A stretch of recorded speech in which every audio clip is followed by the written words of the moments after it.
brincadeira do Alexandre de Moraes de proibir o X no Brasil está saindo muito mais caro para os brasileiros do que para o Elon Musk em si. O Elon Musk está tendo prejuízo? Sim, está tendo prejuízo, sem o X aqui no Brasil, não tenha dúvida. Mas isso está custando muito mais aos brasileiros, tanto do ponto de vista do pessoal que não consegue usar o X, como do ponto de vista de repelir investimentos aqui no Brasil. Pensa, se você é uma rede social agora e planeja abrir um escritório no Brasil, você abriria? Sabendo que o Alexandre de Moraes pode amanhã implicar com você e mandar prender seus funcionários aqui no Brasil e você ficar nessa situação? O Elon Musk consegue absorver prejuízo, meu amigo, mas a maior parte das empresas não consegue, não. Então, ou seja, esses dois custos, que é o custo dos brasileiros, que não têm acesso à informação do X+, não tem mais as oportunidades que o X traz, e o custo dos investimentos que vão deixar de vir para o Brasil em virtude dessa decisão absurda do Alexandre de Moraes, é o que está nesse relatório aqui. Esse relatório foi encomendado pelo Senado. Vamos entender esse assunto? Essa notícia foi sugerida por Ricardo Albuquerque, Sem Pinto, A Que Horas o Peter Caça Pokémon e várias outras pessoas. Obrigado aí ao pessoal que sugeriu notícias lá no nosso site, no visãolibertaria.com, e obrigado a você que está assistindo o nosso vídeo. Se você gosta do nosso conteúdo, por favor, deixa o seu like, se inscreva aqui no canal, né? Pois bem, olha só, o Paulo Rabelo de Castro é um economista muito bacana, eu gosto muito dos livros dele. Ele não é propriamente um economista austríaco, não é da escola austríaca de economia, não é um libertário, mas ele tem um pensamento muito liberal clássico, né, de estado mínimo e coisa e tal, que eu acho muito interessante, é muito mais próximo do que eu acredito em economia, né? Enfim, aqui, ó, nessa terça-feira ele fez um cálculo conservador do impacto econômico da suspensão do X no Brasil, que chegará a 18,9 bilhões de reais nos próximos 5 anos, né? O número considera, lógico, a situação em que a rede social continue bloqueada no Brasil por esse tempo. A estimativa foi apresentada durante uma audiência na Comissão de Assuntos Econômicos do Senado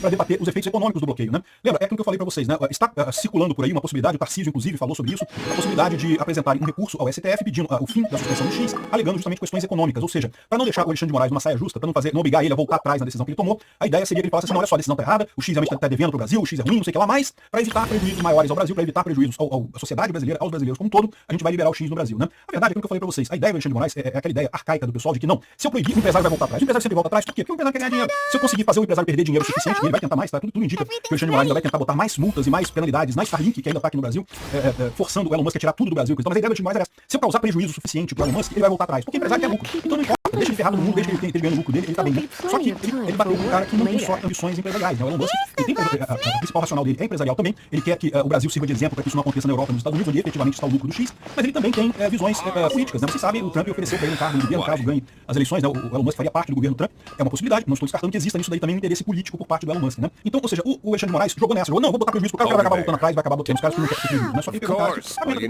prejuízo sem problemas para atingir o objetivo lá na frente. E aí ficou a situação terrível que é, o X está proibido no Brasil, isso causou prejuízo pro Elon Musk, mas causou muito mais prejuízo para os brasileiros. Os brasileiros estão pagando muito mais caro por essa suspensão do que o Elon Musk está tendo de prejuízo. A medida do Alexandre de Moraes está punindo os brasileiros, não o Elon Musk, né? E pode ser pior, né? Como a gente viu a questão da Starlink, ainda pode piorar ainda mais essa situação aí. Ele fez a avaliação aqui, tá aqui o estudo dele, né? Uma avaliação preliminar, e ele fala que tem uma série de impactos, né? Então, primeiro, os impactos diretos na empresa, você teve empregos prejudicados, o X fechou no Brasil, lucro cessante, a empresa deixou de arrecadar, deixou de pagar impostos para o governo brasileiro, impactos em empresas do X, né? Isso é outra coisa também.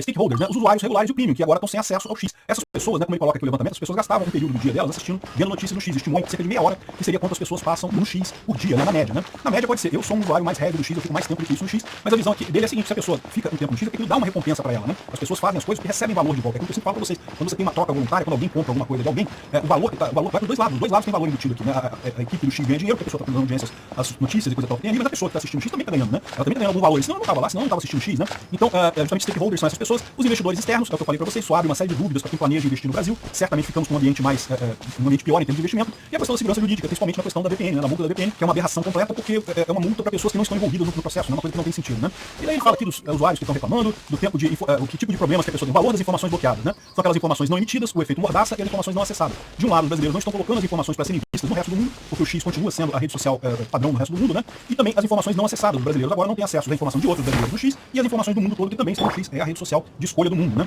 E aí ele faz aqui o método da valor da alocação do tempo, ou seja, o fato de que se a pessoa está assistindo o X, né, ela está ganhando alguma coisa ali, né? Então essa é, em resumo, muito claro, essa história. O Gary Becker é o da economia que criou esse valor, e ele foi inclusive aluno dele, né? O Paulo Rebelo de Castro, né? E usando esse mecanismo, ele chegou ao valor de 10 bilhões por ano, que seria o valor, né? É lógico que o valor tende a cair, por quê? Porque a pessoa vai achando alternativa, vai procurando outras redes sociais, vai saindo, coisa e tal. A tendência é que esse custo diminua com o tempo. Outras redes sociais estão usando alternativas para acessar o X, né? Usando VPN como o que a gente coloca, né? Então o custo social mínimo, considerando só a perda de acesso dos usuários, seria de 17,9 bilhões ou 18 bilhões, né? Ele compara aqui o custo disso com o custo da enchente no Rio Grande do Sul, ou seja, realmente são custos diferentes, mas na hora de você monetizar a coisa, você botar um indicador em termos de valor, é a mesma coisa, né? E aqui ele coloca a destruição do valor da informação pode ser muito superior ao efeito de recompor que impede da lei. Ou seja, o que o Alexandre de Moraes está querendo fazer no final das contas é uma multa extremamente, é que eu também falo nos vídeos aqui, ele está punindo os brasileiros, não está punindo o X, um custo extremamente elevado, né?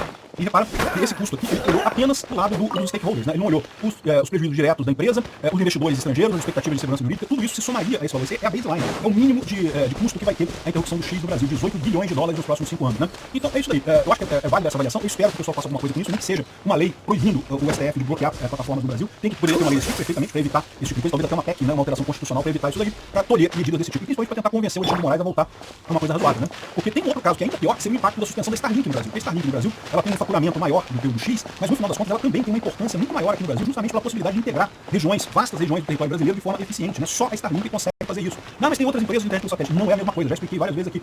O lag é muito grande, né? O atraso é muito grande, a quantidade de dados é pequena, o valor é mais caro, você tem que contratar a pessoa para direcionar a antena, que é muito mais complicado. A Starlink é única, é a única alternativa que você tem, simples, que pode ser instalada na hora, em qualquer escola, qualquer hospital, em qualquer canto do Brasil. Isso tem um valor enorme. Mais uma vez, vai punir o Elon Musk? Vai punir o Elon Musk, vai punir muito mais o Brasil. O que o Brasil está tendo de valor da Starlink é muito maior do que o Elon Musk está cobrando, né? E não custa usar alguns exemplos negativos, né? Por exemplo, a Rússia está gastando 3,6 bilhões de reais para tentar bloquear a VPN, para tentar. Nem a China consegue, nem a China que tem um firewall, um grande firewall chinês para bloquear VPNs e coisa e tal, não consegue bloquear as VPNs de fato. A Rússia está tentando isso também com a mesma ideia. Putin, o Xi Jinping tem a mesma ideia do Alexandre de Moraes. Olha, esses ditadores pensam todos muito parecidos, né? Não porque temos que garantir a nossa soberania, não sei o que lá. Gente, importante é o povo, é o indivíduo. Foda-se a soberania. Soberania é coisa de idiota no governo. O importante é o indivíduo. O importante são as pessoas estarem bem, estarem gerando dinheiro, estarem fazendo trocas voluntárias, estarem satisfeitas, enriquecendo com o país. Se você começa a valorizar muito a soberania do país, sabe o que acontece? Uma elite muito rica, cheia de dinheiro e o pobre passando fome na merda. É isso que acontece em todo país que privilegia a soberania, né? Soberania importante é só soberania individual, é o indivíduo ter controle sobre os próprios atos dele. Alexandre de Moraes está seguindo o exemplo da Rússia aqui. Ah, não, mas a Rússia está bloqueando o VPN, não é a mesma coisa que o X. O problema é que da mesma forma que aconteceu aqui no Brasil, que bloqueou o X, lá bloquearam o X, o Facebook, o Twitter, o Instagram, não sei o que lá.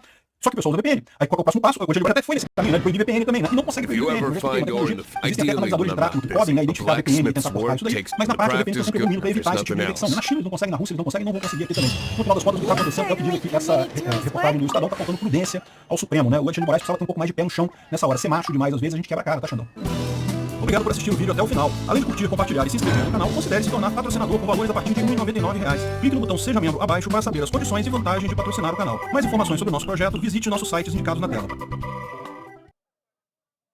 Esse é o cápsula e nós vamos falar sobre a Deolane Bezerra, que voltou a ser presa, tá? Ela teve a prisão domiciliar dela revogada. Na verdade, ela não tinha sido solta, propriamente dito. A prisão dela tinha sido convertida em prisão domiciliar, só que isso foi revogado pelo juiz, né? E olha que coisa, olha que absurdo, foi revogado porque ela deu uma declaração dizendo que está sendo falsamente acusada. Agora, isso não é nenhum dos motivos de revogação normal de prisão domiciliar, porque, na verdade, não tem nada demais nessa história, né? Repara o que está acontecendo aqui. O que está acontecendo nesse caso é a normalização do que o STF criou, que o Alexandre de Moraes criou. A ideia é que uma crítica ao juiz, uma crítica à investigação da coisa é um atentado contra essas pessoas, né? Isso são coisas diferentes. O que ela fez foi uma crítica. Vamos entender esse caso aqui, porque eu detesto essa posição de ter que defender petista, né? Essa mulher, amiga do Lula, trabalhou para isso acontecer, para isso chegar no ponto em que a gente está, em que a justiça se acha no direito de prender as pessoas por algo que ela falou meramente nas redes sociais, né? Mas enfim, a verdade é essa, a gente tem que defender o certo. Não dá para defender também só quando o pessoal do nosso lado, não. Ela está sendo injustiçada também nesse caso. De novo, não estou dizendo o que ela está fazendo lá do envolvimento dela com a Beth, qual foi o problema, eu não sei do que ela está sendo acusada, não sei do processo dela, mas que claramente a revogação da prisão domiciliar dela por conta disso é um absurdo, é um sintoma dessa doença que tem todo o judiciário, juízes se tornando deuses que acham que podem, qualquer crítica a eles é um ataque, portanto tem que revogar a prisão domiciliar. Isso é um absurdo. E parece que tem até algumas coisas estranhas. Estou até ameaçando alguma coisa. Vamos entender esse caso aqui. Essa notícia foi sugerida por Antônio Carlos Ensina Crescer, inimigo do Estado e várias outras pessoas. Obrigado ao pessoal que sugeriu notícias lá no nosso site, no Visão de Detalhe. E obrigado a você que está assistindo o nosso vídeo. Se você gosta do nosso conteúdo, por favor, deixe o seu like e se inscreva aqui no canal, né? Então, antes de mais nada, deixar o meu aviso que é importante. Eu não sei o caso dela, não sei o processo particular dela, que ela está sendo acusada, que ela está deixando de ser acusada.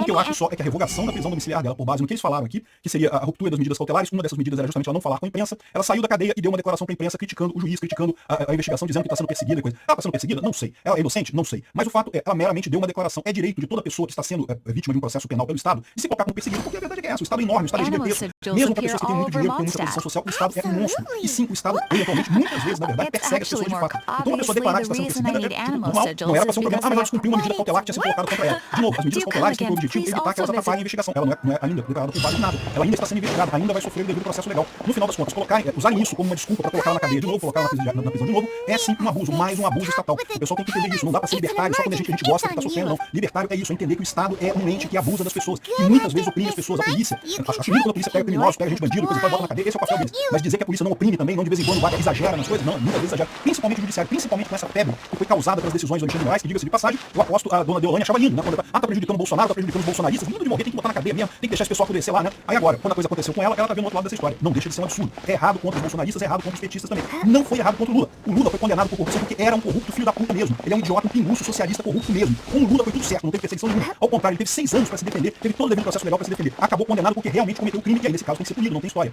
É diferente desse caso aqui. Ela ainda não foi condenada a nada. Ainda tá correndo o processo de investigação contra ela. Que as coisas que ela está sendo acusada são ruins, provavelmente são, mas que houve abuso aqui, claramente houve. Por quê? Porque a única justificativa que você tem no Brasil para medidas cautelares para prender alguém antes da sentença final transitada em julgado, essa pessoa está atrapalhando a investigação, essa pessoa está escondendo provas, essa pessoa está tentando fugir do país. Não consta que tenha sido nenhuma dessas 3 coisas que ela fez, né? E aí, como é que é essa história? Por que ela está sendo colocada no presídio? Por ter dado uma entrevista, por ter dado uma declaração. Eu vou explicar para vocês, vou mostrar para vocês. Bom, então, como é que foi a história, né? A Deolane Bezerra é advogada, amiga do Lula, amiga do PT, o pessoal lá, né? Acaba dando problema mesmo, e está sendo acusada de lavagem de dinheiro, uma série de outros crimes aí, uma série de coisas pesadas mesmo, né? Por conta de bets, né, que ela teria feito lá. Eu não tenho detalhes do processo dela, tudo que eu sei é o que está saindo na imprensa. Ela foi presa numa operação da polícia na quarta-feira passada, dia 4, e ficou na penitenciária, pediu o relaxamento da prisão para prisão domiciliar, por conta que ela tem filhos menores de 12 anos, e o juiz concedeu, e coisa e tal, mas concedeu com uma série de medidas cautelares, né, ela tinha que usar papel brasileiro e tal, né, e uma dessas medidas cautelares era não dar entrevista para a imprensa, não falar com a imprensa, não falar com a imprensa seria uma das medidas cautelares que foi colocada nela, só que, de novo, lembra, medidas cautelares têm que ser no sentido de não atrapalhar a investigação. Quem inventou essa história que meramente fazer uma crítica à operação contra a pessoa é uma atrapalhando a investigação, o Alexandre de Moraes, essa jurisprudência da STF é absurda, que a pessoa criticar o Alexandre de Moraes virou um ataque à democracia, né? Esse é o problema original. Parece que ela, depois que foi liberada na segunda-feira, dia 9, ela teria falado que a prisão é criminosa, teve esse momento aqui.